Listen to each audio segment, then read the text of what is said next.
What's up, Ram fans? I'm Jessica Mendoza here with Bryan Buck for CTV Sports, and we're here in Canvas Stadium where the CSU football team just lost to the Wyoming Cowboys 21-34. Yeah, it was a tough loss for the Rams tonight. It was a really close game in the first half, 3-0 entering halftime. Both teams kind of looked evenly matched. CSU had a chance to tie it at the end of the half, a 58-yard field goal attempt from Wyatt Bryan. Unfortunately, it's not just a little wide right, but it was a solid kick. The offense was kind of moving. But then in the second half, the Cowboys came out with a lot of energy. They were explosive. They had some big plays, big turnovers, and it started with a sack of Colin Hill, forced fumble that led to a Wyoming score on a 14-yard touchdown pass. From there, the Cowboys never looked back. A lot of big explosive running plays, a bunch of 12, 15, 20-yard carries. They had a big 46-yard passing touchdown to their tight end. It was those big explosive plays that really put CSU in a hole early, and they could never really catch up.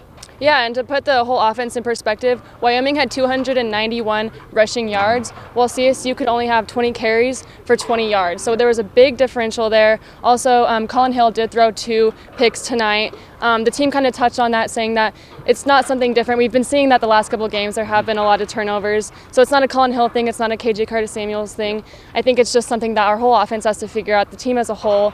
And we talked about kind of the whole environment on the sidelines and how everyone's been feeling. And no one wants to disappoint Bobo at this point. Everyone's talking about he's a really good leader. They really look up to him. And Bobo was saying, it's my fault. I need to do better. I need to do better. But, I think he's really pushing these kids, and they all want to play really good for him. Yeah, they do. They said a lot of things tonight that really said, hey, we're here for our coach. Preston Williams was one of the ones that really stuck to me when I asked him about where that fourth quarter spark has been coming from. And he said, Bobo doesn't want to lose. We don't want to lose. We play for Bobo. We don't want to let him down.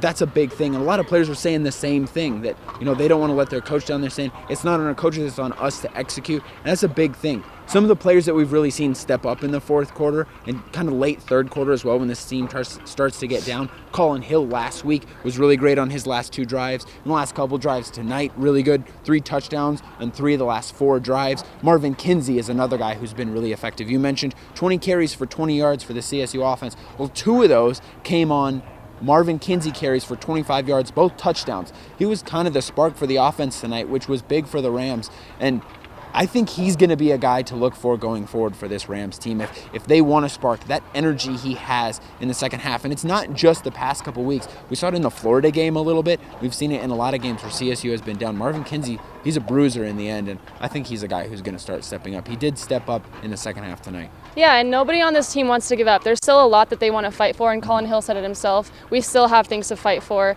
No one wants to give up. Obviously, this is a very devastating loss for the CSU football team, but I think they're all going to have to pick it up. They're coming on to a bye week this coming week, so I know that Jordan Fogel said that they're excited. They're going to have a lot of things to work for, and it's better to have that time to work on the things that they need to work on than to jump into another game, especially going into their game against Nevada. It's going to be a difficult one. Yeah, well, last bye week they get 2 bye weeks this year, so fortunate for the Rams to have that. You usually only get 1. Last bye week, they won 2 straight games.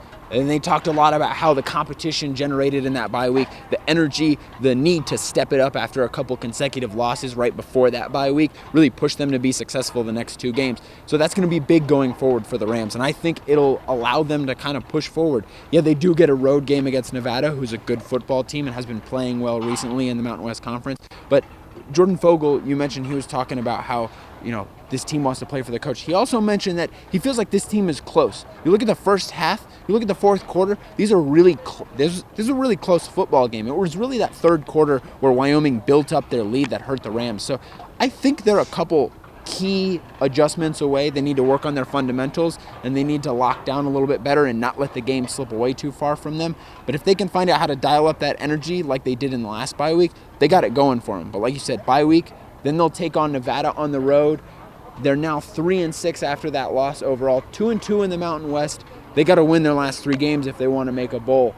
But again, 34-21 loss to the Wyoming Cowboys, the 3rd consecutive border war loss. The boots going back to Laramie, Wyoming. Unfortunate for Ram fans, and I know we have a lot of disappointed Ram fans out there, but there's still 3 games to play left in the season. These players think they have a lot to fight for. They know they have a lot to fight for, and I have no doubt that they'll keep fighting. That's all we have tonight. I'm Bryan Buck signing off for Jessica Mendoza. Have a great night, Ram fans.